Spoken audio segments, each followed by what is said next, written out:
私はふみ。医者になって忙しい毎日を送っています。そんな中、たかしと出会い結婚。もうすぐ私たち夫婦のもとに新しい家族ができる予定です。そんな楽しみな毎日ですが、実は一つだけ問題がありました。それは義母の優子さんと義妹のさやさん。義母は私たちの結婚を機に一緒に住もうと言い、私もそれにしぶしぶ了承し、結婚してから今までずっと一緒でした。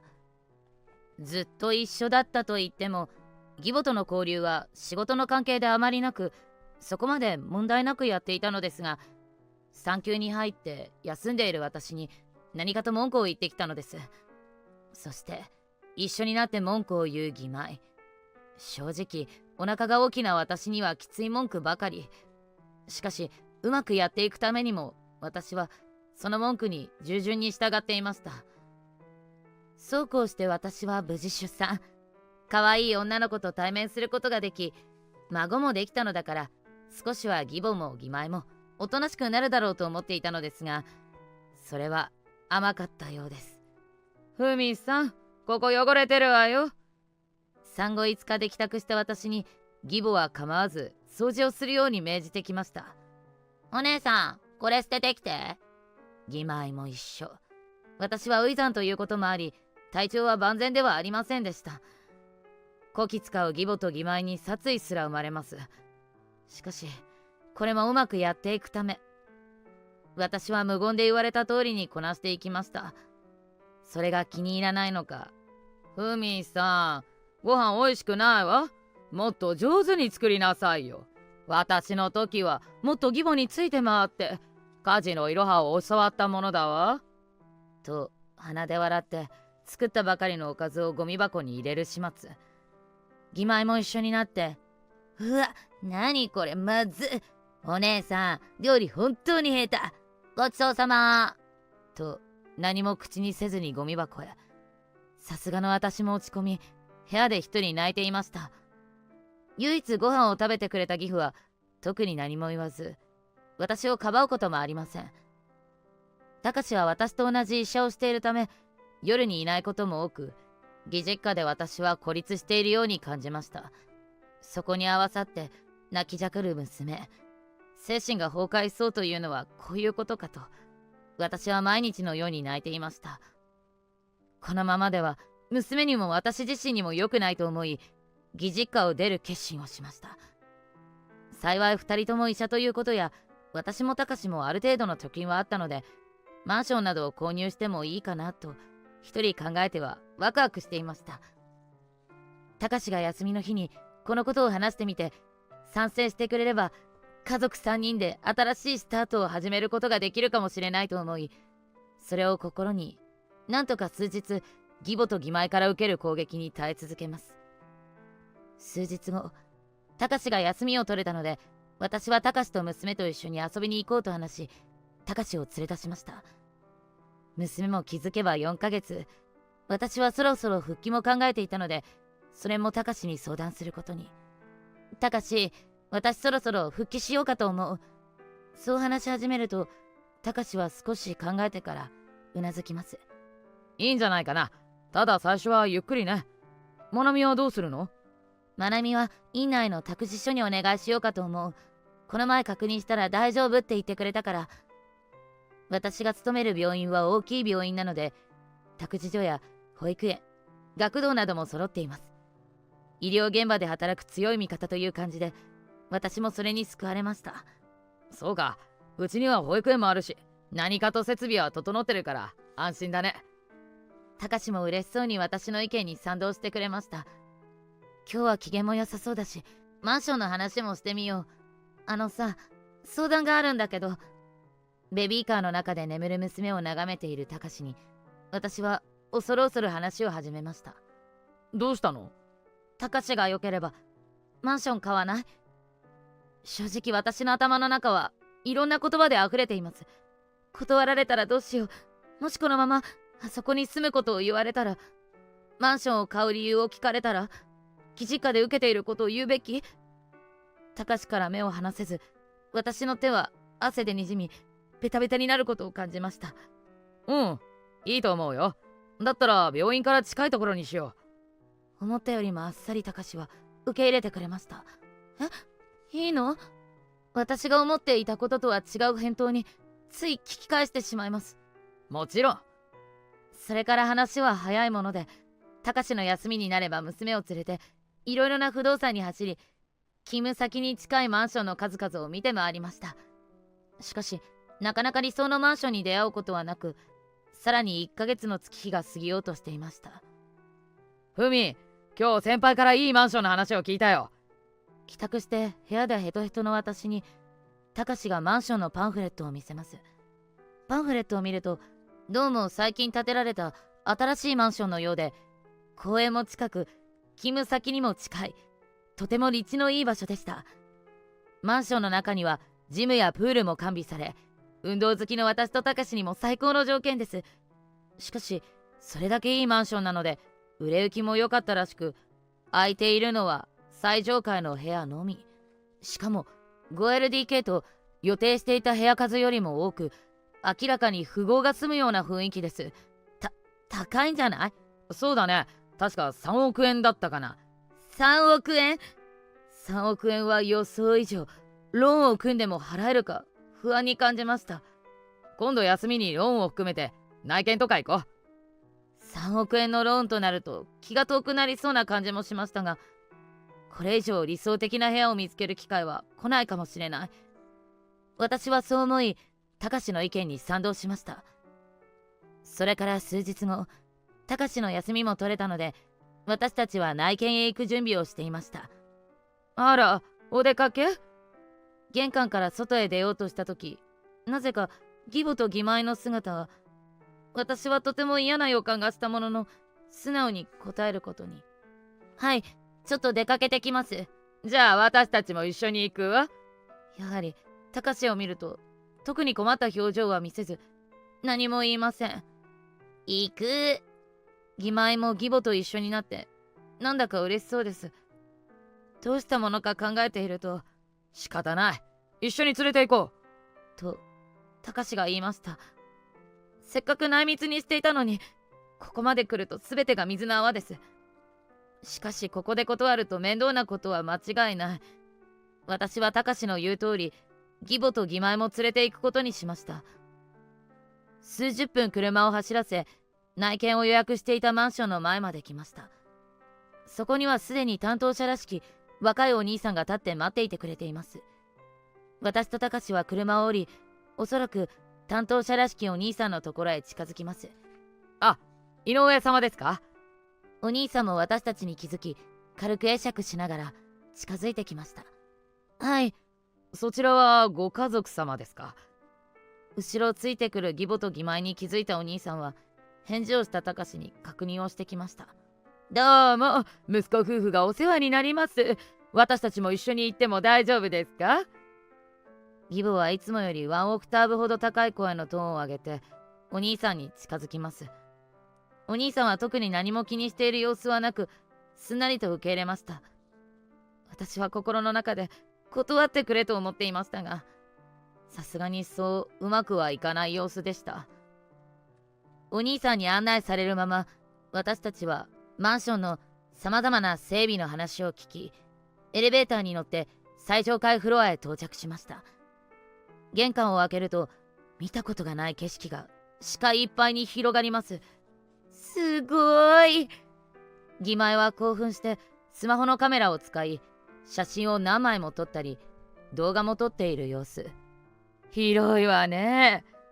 義母も満足したような表情であちこち見て回ります。30階建ての最上階になりますので、眺めは最高です。またこの階全てが部屋になるので、防音は完璧です。騒音などに悩まされることはありません。キッチンはとお兄さんがどんどん説明をしてくれる中、義母と義妹は好き勝手に行動していろいろな部屋を見ています。私、こっちの部屋がいい。私たちはこっちかしら。そんなやりとりが聞こえてしまい、お兄さんの言葉が全く耳に入ってきません。どうする？ここでいいかな？一通りの説明を受け、たかしが聞いてきました。その横から義母も私に視線を送ってきました。考えさせてください。もうそれ以外の答えは出ませんでした。私は自分の家族と平穏な生活がしたいのに、義母たちがついてきては何の意味もありません。ここで決めてしまえば義母たちの思うつぼだろう。そう思い、とりあえず資料とローンを組んだ時の説明を受け帰宅しました。案の定帰宅して義父の帰りを待ち、そのまま家族会議が始まりました。あなた聞いて、たかしとふみさん家を買うつもりみたいよ。テーブルを囲んで真っ先に話し始めたのは義母でした。義父は相変わらず静かにそうかと返すだけです。パパ、今日家見てきたんだけどすごいのよ。30階建ての最上階だって。スマホに収めた写真を義父に見せる義妹はまるで自分が住むかのような口ぶりです。義父は興味がないのか軽く返事をして写真を見ようとはしませんでした。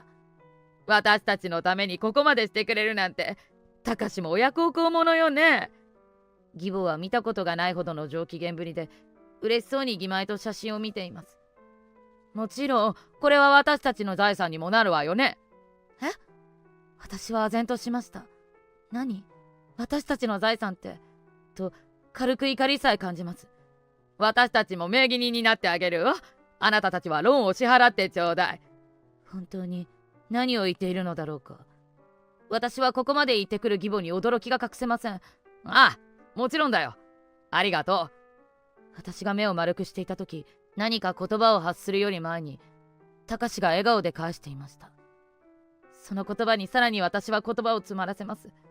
何も考えられなくなり思考が止まったような感じでした。たかしの言葉に義母と義妹は喜び、相当嬉しいのか跳ねています。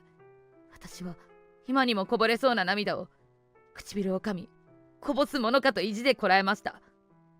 ぐっと掴んだ拳が冷たくなっていくことだけ感じることができます。その後も私に発言権はないとでも言うように、私を抜いた家族で話は進んでいきました。ふと娘が泣いている声が聞こえ、私はそれを理由にその場を退出。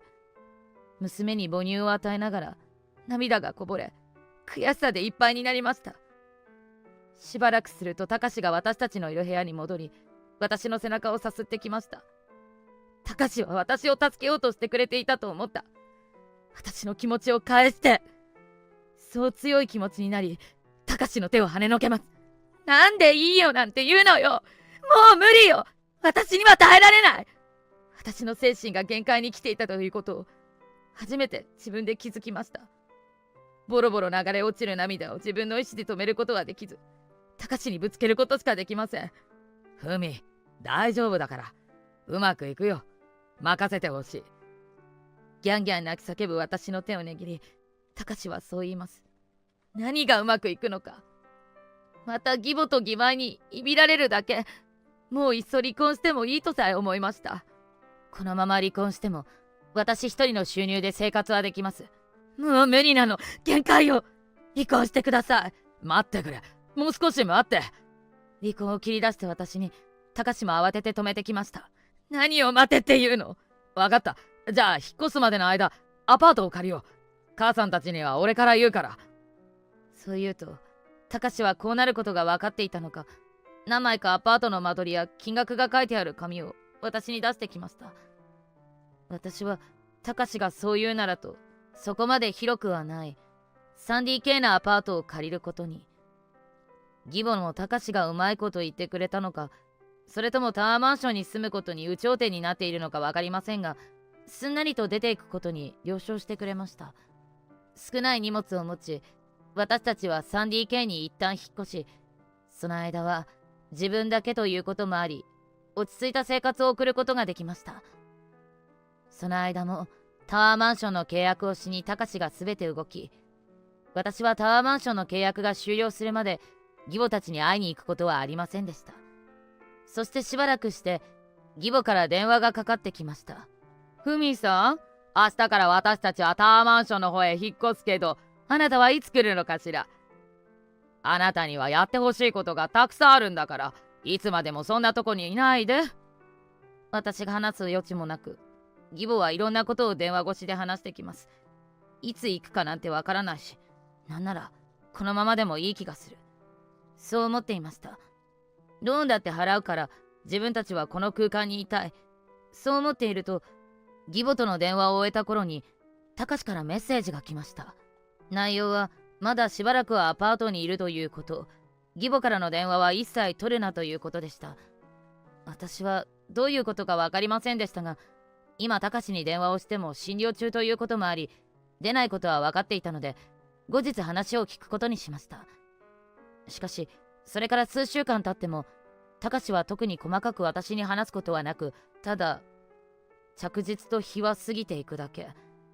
義母や義妹からの電話は1日に数十件とありましたが、私はたかしに言われた通り出ることはなく、気づくと義母たちが引っ越して1ヶ月が経とうとしていました。たかしが休みの日、義母たちと会うから準備をしてと言い、そろそろ引っ越すのかと私は憂鬱な気持ちになりました。今日は数時間で帰るということで、ちょっとした準備をし、タワーマンションに向かいました。契約した部屋の前に立った時、動悸と息切れを起こし、私はその場でうずくまります。そんな私にたかしは背中をさすりながら、もう終わるよ、大丈夫と言い、私を支えながら部屋に入りました。たかし、どういうことなの？部屋に入ると真っ先に義母が走ってきました。私は一瞬何が起きているのか分からず、義母とたかしを交互に見ます。たかしは表情を変えることなく、義母に説明するから座ってと、義父と義妹がいるリビングまで義母を引っ張っていきました。私もそれに続き歩きます。あ、お姉さん、久しぶり。私の姿を見つけ、義妹はスマホから目を離すことなく、意地悪そうな笑みを浮かべます。義父は相変わらず何を考えているのか、テレビを見ていました。この様子からすると、義母だけが何かに気づき、慌てている様子です。父さん、お待たせ。こっちに来てくれ。たかしは義父にそう言うと、義父もゆっくり立ち上がり、椅子に腰掛けました。義母はそんなたかしと義父のやりとりに苛立ちを感じたのか、わけのわからない言葉を叫んで義父に当たり散らしていました。ふみも座って。とりあえずたかしに言われた通り、私はたかしの隣に座ります。たかし、説明してちょうだい。ローンの返済がお父さんだなんて聞いてないわ。うん、母さんには言ってないから。どういうことよ。あなたたちが買った家じゃない。なんでお父さんが払うのよ。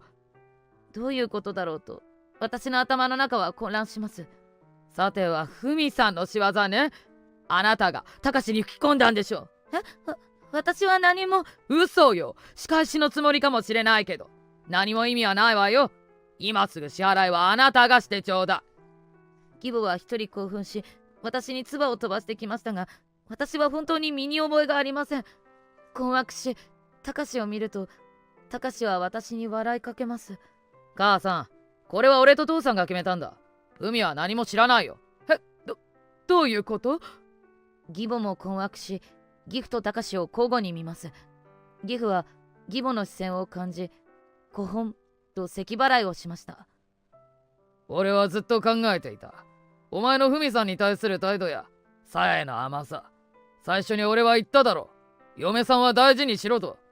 いつかお前自身に帰ってくると。